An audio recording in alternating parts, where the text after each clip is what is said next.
Alrighty, so I'd like to thank you for joining me on my podcast. I enjoyed The Illusionist, so I'm excited to have you on. Thank you. My pleasure. My pleasure. For the first part, can you please explain a little bit about yourself for those who don't know who you are? Steve Valentine, actor, magician, writer, polymath, and all around cool guy, I would say. You could IMDb me. I've done a lot of TV and film. So, yeah, Awesome. And so photographer. you've been with The Illusionists for a while now. Uh, what has Yeah. what has been your favorite tour that The Illusionist has done? Well, I usually do the holiday tours with them, which are really fun because everybody's in a great mood. You know, the whole family comes to the theater, and we do between 3,000 and 5,000 seat auditoriums, which is, if you're used to doing like a smaller venue, which is more intimate, which I love doing because you're right up close with people. That's one thing. When you're with a giant audience, it's kind of a slightly different vibe, but I try and keep it as intimate as possible. I have that feeling of intimacy, which is why I like to use the camera. But it's this great energy. So I think, I feel like there's in the holiday tours, there's a warmth and a love that comes from the crowd that you don't get the full year round because it's the holidays, because all the family members are there, all your generations are there, and the little kids have a whole different experience to the adults, and it's really fun. So the whole thing is just a blast. The first one I did was 2019, right before the pandemic. We were touring, and I remember a lot of the guys were getting sick, like end of 2019, and especially the gym bros, the guys that were going to the gym every day. They would get just deathly sick, and then as we transitioned over the holidays into January, that's when we started hearing rumors of the pandemic. So I think we saw it kind of coming into play. Which, when you consider you're in front of 5,000 people a night, all laughing in your own direction, you know what I mean? It can be no wonder they got sick. Luckily, I managed to avoid it, but yeah, so I find that the holiday ones are good. The Illusionists, they do a whole bunch of different things. They do like a 1903. They do this kind of classic circus vibe show. They do Now You See Me, based on the movies. They do, which I was going to do in 2020, the Now You See Me tour in Asia, which was the based on the movies. It's all scripted. It's mostly scripted, has a storyline and tricks in it that are based on the stuff that's happened in the movies. But we might end up doing that again soon. That'd be fun. That's awesome. And so when you were a child, what made you want to get into magic? I remember seeing a guy do a trick on the playground. He made a knot disappear in a piece of rope, and it looked amazing. He tied the knot, and it just seemed to pop out of existence. And I bugged him until he showed me how it was done, and then I did it for everybody, and I just loved the response from that. And then I remember telling my uncle that I liked magic, and he gave me a book. He did this one trick where he made a card disappear, and he gave me this book called The Royal Road to Card Magic, and he said, "Secrets in here. You got to read the book," which is kind of classic because it has hardly any pictures in it. Read this like very dense text, find the secret. I read the entire book, and I went back to him and I was like, "It's not in the book." He's like, "I know." He was like, "I wanted to see if you were dedicated enough." And then he taught me the thing. So then my parents, long story short, had to go into the hospital for a procedure, and some shit went down while I was in the hospital, and they felt bad about it. So they ended up buying me a big deluxe magic set, and that's really what kind of set me on the road. That's awesome. And so you have your own Yeah, magic online course, Magic on the Go. I Uh, do. can you Yeah. please explain to others what that is, what that entails, what they can learn from that, and where they can find out more about it? Yeah, sure. Magic on the Go is one of these things that I created as a place to celebrate magic and teach magic in a way that I think it should be taught, right? Which is that you need to have a holistic approach. You have to have a look at magic from the point of view, not just of how it's done, but how it's done. So I feel like when you learn a trick, you can't learn the moves in the vacuum or the secret of it, and then that's it. Right now, magic, because of Instagram, has been reduced to just the effect, just like that instant thing that happens, and then that's it. Whereas magic can be like a full-on entertaining, fun experience. So I feel like, first of all, that magic has to be presented correctly, has to be fun, has to you have to connect with your audience. You have to know how to do it. So everything that I teach on the site, I kind of teach you how to do it. Plus, everything that I teach, you see me perform. I learn it. And my goal is I go back in time through 100-year-old magazines, books, pamphlets that are kind of out of print now, and I find like the gems. I find the stuff that we really shouldn't be forgetting, and then I learn it, try and improve it, and then video film it, teach it. And so the site has a lot of really what you would think is original stuff because you've never seen it before, but actually it's from way back in the past, and I've added to it or done my own versions of it. And so it becomes a place to kind of immerse yourself in the world of magic, as opposed to just kind of learning 5 tricks and calling it a course. You can go into this. I actually still use it when I forget some of my routines. I'll put it on as I'm driving and I'll listen to myself teaching the trick. So we've almost at 1,000 videos now. I mean, it's crazy. I can't believe I'm almost at 1,000 videos, and I feel like it's a magic on the go is like it's a lifestyle. It's you want to just soak up all the methods, whether it's a trick you want to do or not, because there's always going to be something from that video, whether it's how a trick is done, whether it's a line, a gag, a bit of business, or just the thinking behind it that you could apply to something else at some point. Because I think knowledge is power. So in that respect, magic on the go really gives you power, right? It gives you the power to, and again, it's on your phone. It's like, you've got it with you at all times. And, you can remind yourself, or you just get lost in it. I do podcasts on there as well. So there's like audio podcasts, video podcasts, where I talk about magic, maybe the history of it, or some crazy character and what they got up to back in the day. And so, it just kind of celebrates it, and it's a real love. As opposed to like learn magic with 10 tricks, and then that doesn't make you a magician just because you know how a trick is done. That's awesome. Yeah. And so, what is one of your favorite tricks that you perform? For me, I do a thing with a chocolate box routine, which you probably remember seeing. Yeah, where a coin. It sounds very dry, where a coin just jumps from a box. It's been sealed in a chocolate box by a member of the audience, and it vanishes. You hear it rattling 1 minute, and the next minute it's gone, and it ends up folded up in a dollar bill in the glass, held up by somebody on the other side of the stage. But I have a lot of fun with that. I like tricks where I get people up on stage and I give them a chance to shine, because when people have fun and they start being funny, it just takes that what you end up with is you create a moment, a trick, a routine that will never be duplicated. That moment, and the audience leans into that because they know that there's a character on stage, and the magician is dealing with that person, and this will never occur again. And so they get interested to see what's going to happen. So Chocolate Box gives people the opportunity. It's a framework, and I give people the opportunity to shine. And then I've been adding, and that's a trick that I discovered from 1915, that I just added new things to it, and now it's a 15. I mean, in the show, it's a 9-minute routine, but the full routine is about 15 minutes. So here, right now, I'm in Pittsburgh. I'm performing at a place called Liberty Magic, and I'm doing my full 90-minute one-man show. And that Chocolate Box is very much a part of the early part of the show to warm the audience up, and it's a full at least 15 minutes. Yeah. So that's fun. And then I do this thing with, I have some of my favorite tricks, but in The Illusionist, I'll do the card and the wallet thing where it just happens again and again and again and again until it gets insane. That's my favorite one that you did. Yeah. Oh yeah. Yeah. I love that one.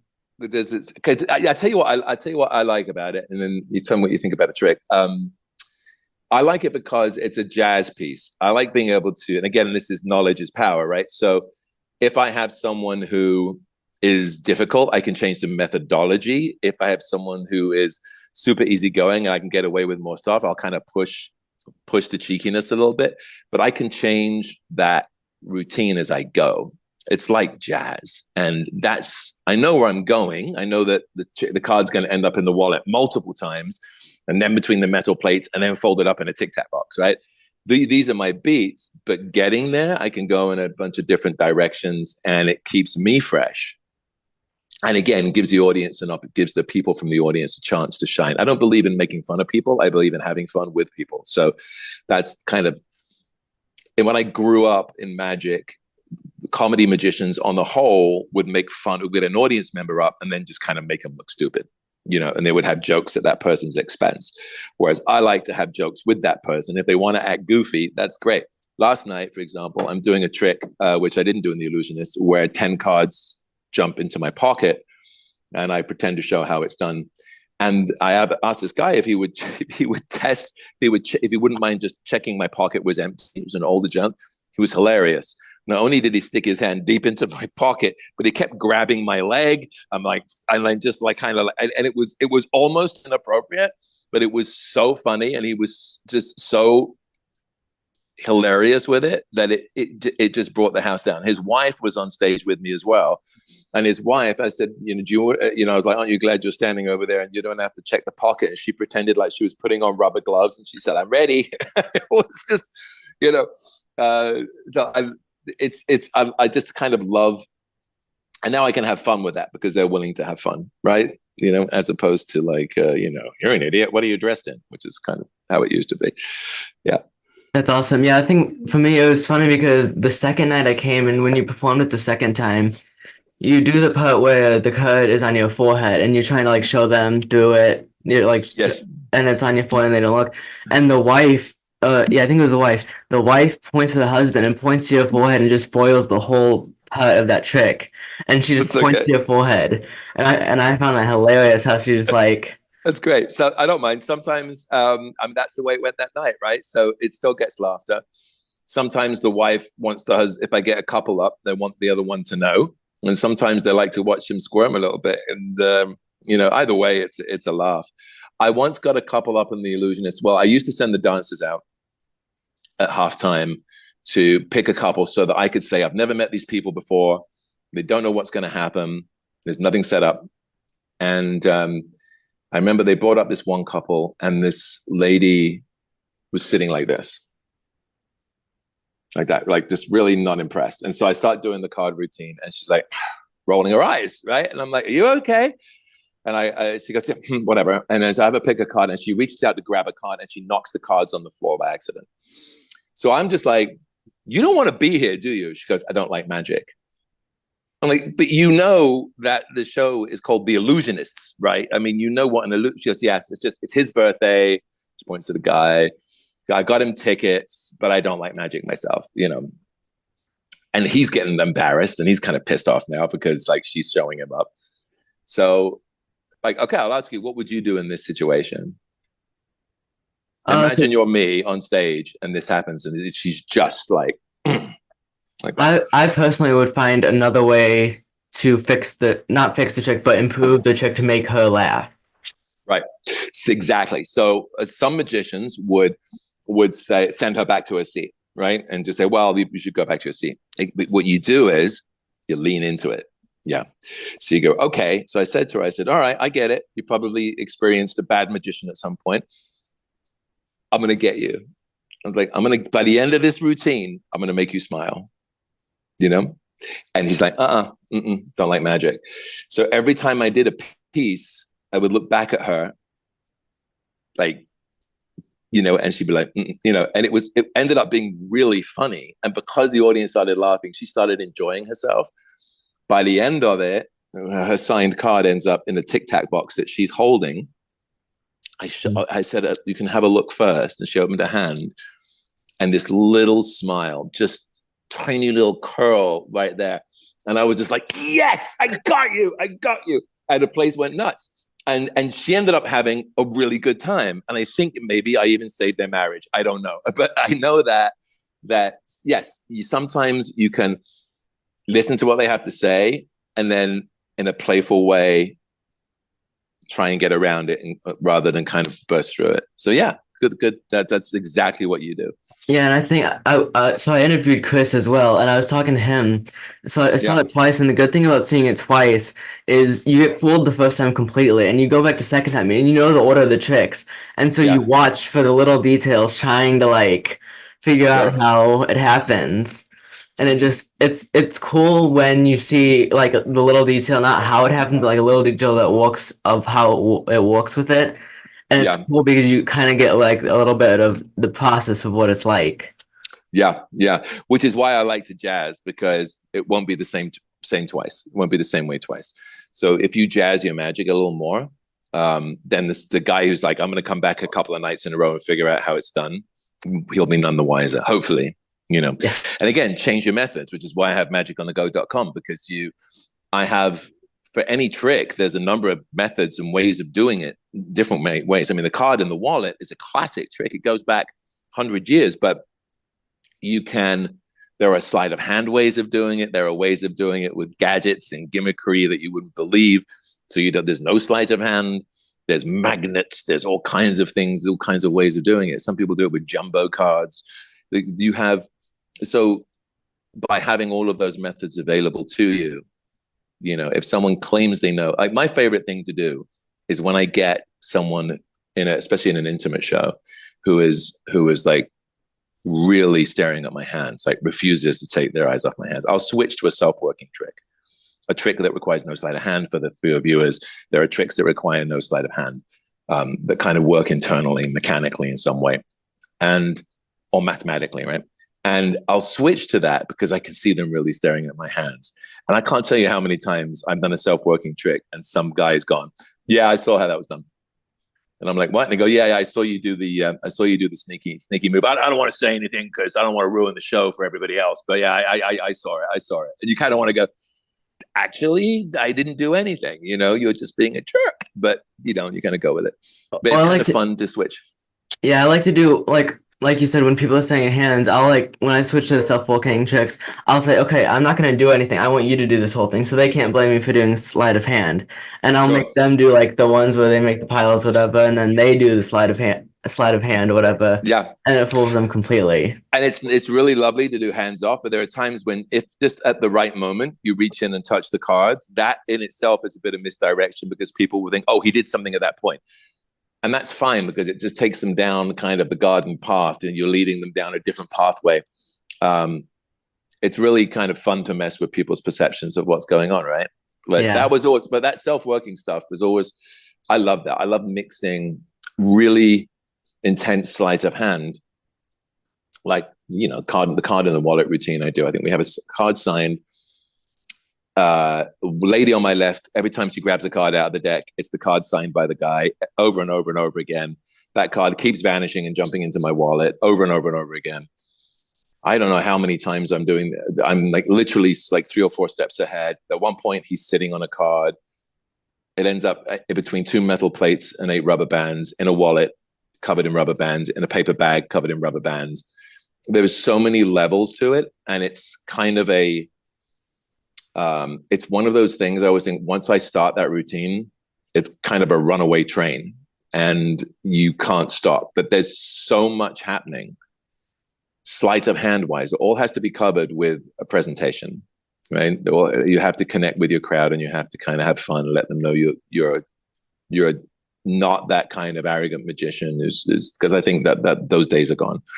But I have so much fun then when somebody will grab a deck of cards out of my hands in the middle of it, you know, or want to shuffle the card back in themselves, or, you know, when you design a piece of magic, you ask yourself, okay, what could go wrong? And then you try and have an alternative for that. Even then, stuff's going to happen that you're just going to be like, I didn't think that was, you know, I had a table collapse once, I had a box fall apart. I had an audience member, like when I gave him the chocolate box to look at the beginning, he just ripped it open, just broke it to pieces, which is fine. It's just a cardboard box. So then I always have an extra one in my bag, you know, so you learn and you're like, okay, I'll need to have an extra box in my bag for the next time I do the show. Yeah, it's fun, man. And that's the thing, is like, when you start a magic trick, it's a bit of a runaway train, and you got to go with what the audience gives you. Yeah, that's very true. So you mentioned you've done TV. Can you please explain a little bit about your experience with TV? With TV?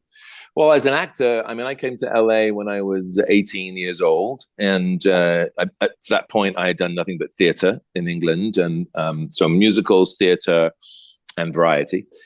And I wanted to break into film and television, so I jumped on a plane and I went to America on a holiday visa. And we figured out how to stay, and just kind of try to get an agent. And from that time, which was 89, A number of years went by where I was getting small parts, and then eventually started getting guest stars in shows like Married with Children or Will and Grace, and then House, and then I started doing television series where I did a show called Crossing Jordan, which went for about 120 episodes, which we did of that for NBC, and then I did a whole bunch of stuff for Disney, which was a riot because I never thought I'd be in a Disney movies, but yeah, I did 4 movies for them. TV show called I'm in the Band, and then just like a bunch of other movies. So it just I love being able to go from live theater or stand up to filming, television, and film. It just keeps life interesting for me, you know. That's But awesome. I really like it. Yeah. Yeah, that's awesome. And so, if you could go back in time, what advice would you give to your younger self? Don't be so afraid or nervous to take advantage of situations that are thrown in front of you. So in the early days, I would find myself in a room or in a coffee shop or something, and I would see someone that would have been a great connection. Would have been good to meet. I could have asked for advice or just shake their hand and get a picture. And I was always too shy and nervous to do that. I didn't ever want to be that guy, you know, that guy who goes up to somebody in a restaurant and goes like, sorry to interrupt your meal, but I'm going to interrupt your meal. But I would say to my younger self, interrupt the meal, because yeah, they might get upset or not. They might be happy to talk to a fan, and you never know. You might make that person's day. They may make your day. You may make a connection that lasts for life. You don't know. But unless you take that risk, unless you take that step, you're never going to know. Worst that can happen, they reject you. Best that can happen, sky's the limit. So for me, I mean, I remember I would be in a room and there was a producer called Don Simpson, Simpson Bruckheimer movies. I remember being a couple of times in the same room as him, and I should have gone up to him and introduced myself. And there were times when I was in a room with like other celebrities or directors, and I should have gone up and said hello, and I didn't. And so those things, I always say I regret. And so the other thing also is if you're going to, I always knew that when you pursue something for a career, you have to give it time. You have to, because you don't know the moment you're going to be successful within it. So you have to give it time. You look at Harrison Ford's story about how old he was before he got his first role, right? So you have to look at longevity. When I see people who say they come to Hollywood and they say, I'm going to give it a year, it's like, you may as well not bother, because a year is nothing in Hollywood time. So I always knew that at some point I'd start working. I just didn't know when. So I always had a pretty good idea of kind of mental health wise, kind of like, don't take it too seriously, always have other things going on. I always kind of knew that and did that anyway. But for me, yeah, I think for me, the bigger thing, the most important thing is be brave.